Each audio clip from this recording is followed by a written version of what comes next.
যারা ডেজার্ট খেতে খুব বেশি ভালোবাসেন বা যারা ডেজার্ট বানাতে পছন্দ করেন, আজকের রেসিপিটা স্পেশালি তাদের জন্য। একদম তুলোর মতো সফট এই ডেজার্টটা তৈরি হবে, মুখে দেওয়ার সাথে সাথে জাস্ট মিলিয়ে যাবে। আর এই ডেজার্টটা কাটার পর এতটা সুন্দর লাগবে যে দেখে সত্যি মনটা জুড়িয়ে যাবে। এই প্রচণ্ড গরমে যদি ঠান্ডা ঠান্ডা ডেজার্ট খেতে মন চায় তাহলে এই রেসিপিটা একবার বানিয়ে দেখুন, বিশ্বাস করুন পরিবারের সকলের খুবই পছন্দ হবে।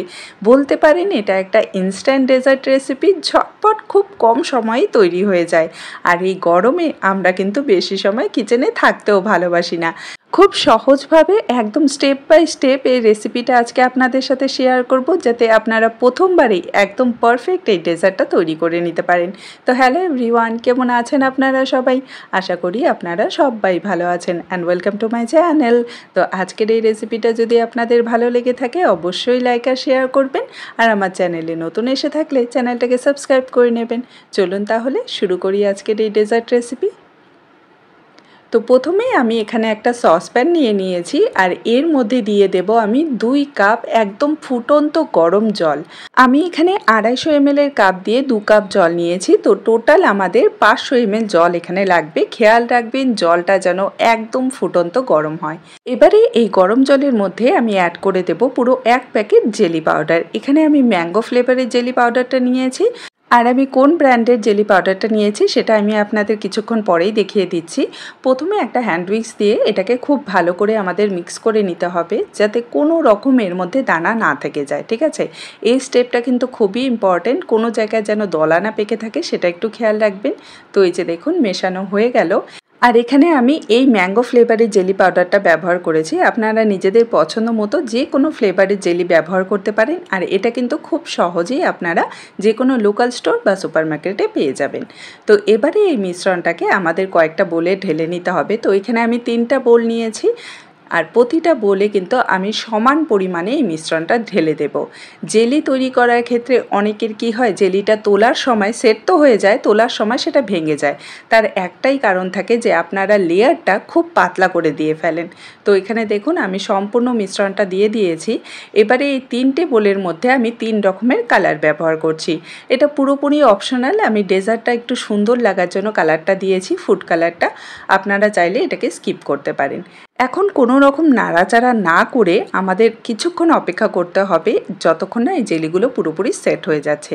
খুব বেশি সময় লাগবে না, ফ্যানের নিচে রেখে দেবেন, ঠান্ডা হলেই এগুলো সেট হয়ে যাবে। তারপর জাস্ট 10 মিনিটের জন্য ফ্রিজে রেখে দেবেন। তো এই যে দেখুন আমি ফ্রিজ থেকে জেলিগুলো বের করে নিয়েছি, আর এটা কিন্তু খুব ভালো করে সেট হয়ে গেছে। এখন আমি এগুলোকে স্কোয়ার পিসে কাট করে নিচ্ছি। জেলিটা মোল্ডে থাকা অবস্থায় কিন্তু কাট করতে হবে, এটাকে বের করে নিয়ে কাট করতে যাবেন না, তাহলে ঠিক করে কাটা যাবে না। আর কাটা হয়ে গেলে এভাবে একটা প্লেটের উপর একটু ট্যাপ করে নেবেন বোলটাকে, দেখবেন খুব সহজেই জেলিগুলো বেরিয়ে আসবে। এই যে দেখুন কত সুন্দরভাবে জেলিগুলো সেট হয়ে গেছে, একটাও কিন্তু ভেঙে যায়নি। তো এইভাবেই আমি প্রতিটা জেলি মোল্ড থেকে বের করে নিচ্ছি। আর দেখুন প্রতিটা জেলি কিন্তু প্রতিটা কালারের জেলি কিন্তু খুব সুন্দরভাবে সেট হয়ে গেছে। এই যে দেখুন, জাস্ট খেয়াল রাখবেন যে জেলি পাউডারটা একদম ফুটন্ত গরম জলে মিক্স করবেন, আর তার সাথে লেয়ারটা যেন একটু মোটা করে দেওয়া হয়। তো এবারে এই জেলির টুকরোগুলোকে আমি একটা মোল্ডে নিয়ে নেব। তো আজকের আমি ডেজার্টটা এই মোল্ডে সেট করব। আপনারা নিজেদের পছন্দ মতো যে কোনো পাত্রে কিন্তু এই ডেজার্টটা সেট করে নিতে পারবেন।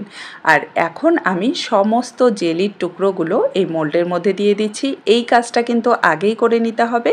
এই মোল্ডটাকে আমি কিছুক্ষণের জন্য সাইডে রেখে দিচ্ছি। এখন চলুন পরবর্তী স্টেপটা দেখে নিই। তো এখানে আমি একটা ফ্রাই প্যান নিয়েছি, আর এর মধ্যে দিয়ে দিচ্ছি ওই একই কাপে মেপে 2 কাপ ফুল ক্রিম দুধ, ফুল ফ্যাট দুধ। এখানেও আমরা 500 ml দুধ ব্যবহার করেছি, আর চেষ্টা করবেন এই রেসিপিটার জন্য ফুল ক্রিম দুধটাই নেওয়ার। এবারে মিষ্টির জন্য আমি এখানে 1/3 কাপ চিনি দিয়ে দিচ্ছি। অবশ্যই আপনারা নিজেদের স্বাদ মতো কম বেশি করে নিতে পারবেন। আর এর সাথেই দিয়ে দিচ্ছি 1/2 টেবিল চামচ আগার আগার পাউডার। এখন সব উপকরণগুলোকে খুব ভালো করে দুধের সাথে মিশিয়ে নিতে হবে। একটা জিনিস খেয়াল রাখবেন, আগার আগার পাউডার কিন্তু কোনো সময় গরম দুধ বা গরম জলে মেশাতে যাবেন না, এতে করে কিন্তু সেটা একদম দলা পেকে যাবে। তো এই যে দেখুন আমি সব উপকরণগুলো কিন্তু খুব ভালো করে মিশিয়ে নিয়েছি। এবারে এই দুধটাকে আমাদের কুক করে নিতে হবে। চলুন এটাকে গ্যাসে বসিয়ে দিই। আর গ্যাসের ফ্লেমটা একদম হাইতে রেখে এই দুধটাকে আমাদের জাল করে নিতে হবে। একটা জিনিস খেয়াল রাখবেন, নাড়াচাড়া কিন্তু একদমই বন্ধ করা যাবে না। কারণ না হলে আগার আগার পাউডার দেওয়া আছে সেটা কিন্তু দলা পেকে যাবে বা তলায় লেগে যেতে পারে। তাই অনবরত নাড়াচাড়া করেই আমাদের এটাকে কুক করতে হবে। কিছুক্ষণের মধ্যেই দেখবেন যে দুধটা খুব ভালো করে ফুটে গেছে। এই যে দেখুন এখানে কিন্তু পুরোপুরি দুধটা ভালো করে ফুটে গেছে। এবারে গ্যাসের ফ্লেমটা মিডিয়ামে করে দিয়ে জাস্ট 2 থেকে 3 মিনিটের মতো এটাকে জাল করতে হবে। একটা জিনিস খেয়াল রাখবেন, এই দুধের মিশ্রণটা যেন কোনো মতেই খুব বেশি ঘন না হয়ে যায়, একটু কিন্তু পাতলা ভাব এর মধ্যে থাকতে হবে, তাহলে এই ডেজার্টটা ভালো করে সেট হয়ে যাবে। তো এখানে দেখুন আমি 2 থেকে 3 মিনিটের মতো ভালো করে এটাকে কুক করে নিয়েছি। আশা করি আপনারা দেখেই বুঝতে পারছেন দুধের মিশ্রণটা কিন্তু খুব বেশি ঘন হয়নি। এবারে গ্যাসের ফ্লেমটা অফ করে দিয়ে এই মিশ্রণটাকে আমাদের সেই মোল্ডটার মধ্যে দিয়ে দিতে হবে। খেয়াল রাখবেন মিশ্রণটা গরম অবস্থায় কিন্তু মোল্ডের মধ্যে দিয়ে দিতে হবে, এটাকে কোনোভাবেই ঠান্ডা করা যাবে না। আর মোল্ডে দেওয়ার পর একটা স্প্যাচুলার সাহায্যে এভাবে একটু নাড়াচাড়া করে দেবেন যাতে জেলিগুলো প্রতিটা আলাদা হয়ে যায় আর তার সাথে দুধের মিশ্রণটাও সব জায়গায় ছড়িয়ে যায়। আর এই যে সাইডে ছোট ছোট বাবলসগুলো দেখছেন, আপনারা চাইলে এটাকে চামচ দিয়ে তুলেও ফেলে দিতে পারেন।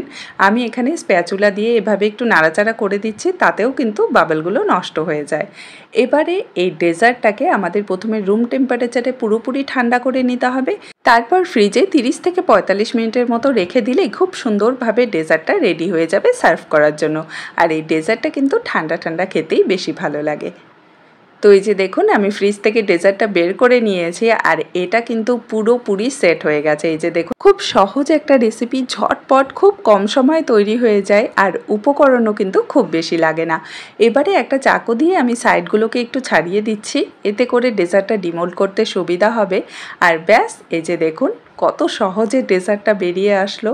আর এই ডেজার্টটাকে যখন আপনারা কেটে সার্ভ করবেন, কেউ আর লোভ সামলাতে পারবে না, সত্যি বলছি এতটাই সুন্দর এই ডেজার্টটা তৈরি হয়। এই যে দেখুন, আশা করি আপনারা বুঝতে পারছেন এই ডেজার্টটা কতটা সফট হয়েছে। আমি হাতে নিয়েছি কিন্তু মনে হচ্ছে এটা হাত থেকে পড়েই যাবে, এতটা নরম তুলতুলে।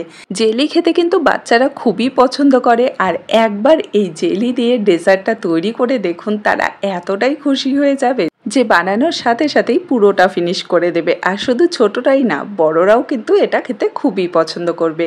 রেসিপিটা যদি আপনারা ঠিকঠাকভাবে ফলো করেন, তার সাথে উপকরণগুলোর পরিমাপও ঠিকঠাক রাখেন, তাহলে প্রথমবারেই আপনাদের তৈরি করা ডেজার্টটা একদম পারফেক্ট হবে।